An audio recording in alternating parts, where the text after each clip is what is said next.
Picture this: a vast, lonely highway stretching through the heart of British Columbia, Canada. Towering pines line the road, their shadows dancing in the fading light.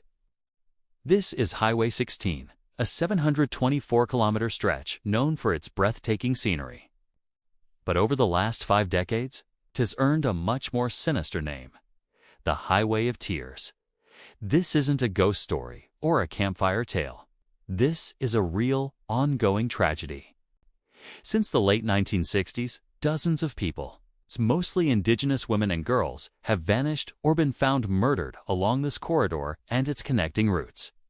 The official number from the RCMP's Project IPANA investigation lists 18 victims, but Indigenous communities and support groups say the true number could be over 50. Think about that. 50 lives, 50 families torn apart, 50 stories cut short. The victims are mothers, daughters, sisters, and friends. They were students, caregivers, and community members. Many were simply trying to get from one town to another, hitchhiking because of a lack of safe and affordable public transportation in these remote areas. For them, sticking out a thumb wasn't a choice, it was a necessity. And for too many, it was their last act. So, who is responsible for these heinous crimes? That's the question that has haunted investigators and families for generations. Is it the work of one prolific serial killer lurking in the shadows of the lonely highway? Or is it a series of different predators, all taking advantage of the same vulnerable situation? The truth is, we don't know for sure, and that's perhaps the most chilling part. Over the years, several suspects have been identified, and a few have even been convicted for crimes along the highway. One of the most notorious is Bobby Jack Fowler, an American transient laborer who worked in the area. Before his death in an Oregon prison in 2006, DNA evidence linked him to the 1974 murder of 16-year-old Colleen McMillan. He is also considered a strong suspect in the murders of 2 other young women, Gail Ways and Pamela Darlington, who were killed in the same year. Police believe Fowler may be responsible for up to 10 more of the Highway of Tears cases, but with him gone, we may never have definitive proof.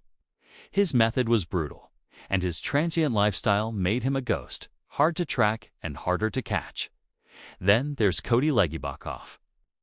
In 2014, he was convicted of murdering 3 women and a 15-year-old girl, Lauren Dan Leslie. While not all his crimes were directly on Highway 16, he operated in the same northern BC region, preying on vulnerable women. His capture was almost accidental. A rookie RCMP officer pulled him over for speeding on a remote logging road and noticed blood on him and in his vehicle.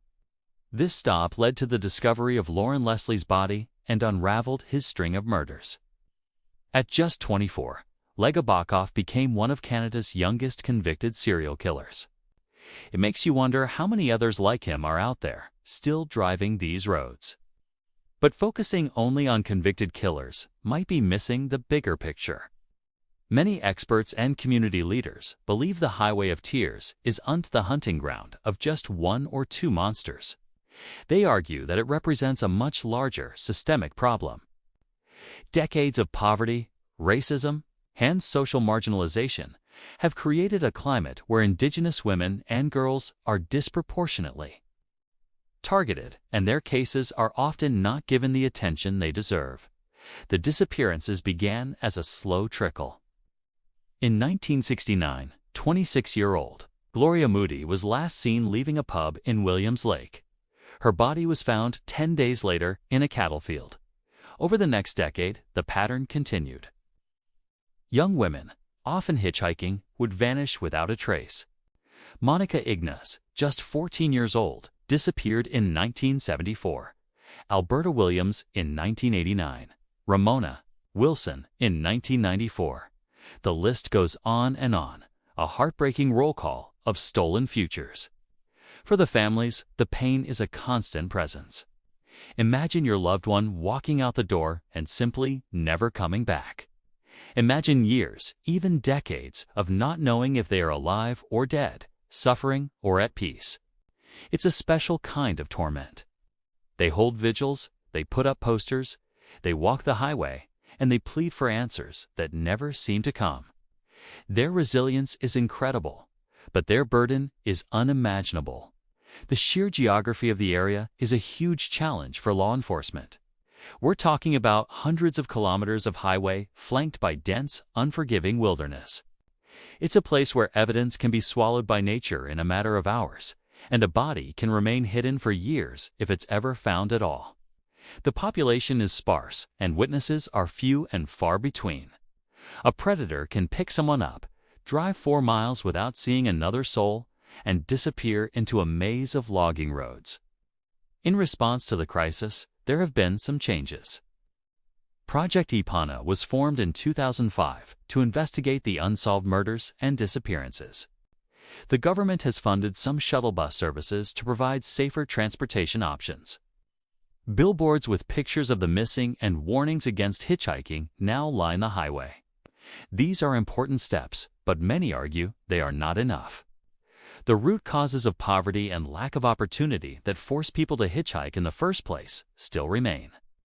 This is more than just a true crime story. The Highway of Tears is a stark reminder of a society's failings. It's a story about vulnerability, about justice denied, and about the voices of those who have been silenced. The red dresses that are often hung along the highway have become a powerful symbol, each one representing a missing or murdered Indigenous woman. They flutter in the wind like silent screams, a visual testament to the human cost of this tragedy. The investigations are still active. Police continue to look for new leads and use advancements in DNA technology to re-examine old evidence. Cold case investigators haven't given up hope of bringing closure to the families. Just recently, investigators asked for the public's help in identifying a man seen with one of the victims shortly before she disappeared decades ago. It shows that even after all this time, there is still a chance for a breakthrough. So what can we do? The first step is to be aware, to know their names, to remember their stories, to understand that this isn't some distant problem from the past. It's an ongoing crisis. These aren't just statistics. They are people. Isla Sarah Cogger, 14 years old. Tamara Chipman, 22 years old. Delphine Nickel, 16 years old. Each name represents a universe of potential that was extinguished. The story of the Highway of Tears is a dark chapter in Canadian history, and it's a chapter that is still being written. The fear is real, the danger is real, and the loss is immeasurable. As you drive down a lonely road at night, it's easy to let your imagination run wild with spooky stories. But along Highway 16, the scariest stories are the ones that are tragically true. The real monsters aren't ghosts or ghouls. They are people who exploit vulnerability and the silence that allows them to get away with it. Let's not let their stories be forgotten. Let's keep the conversation going. Support the organizations working on the ground and demand justice for the victims and their families. Thank you for listening. Please share this video to help raise awareness. Follow our channel for more deep dives into cases that matter. Stay safe out there.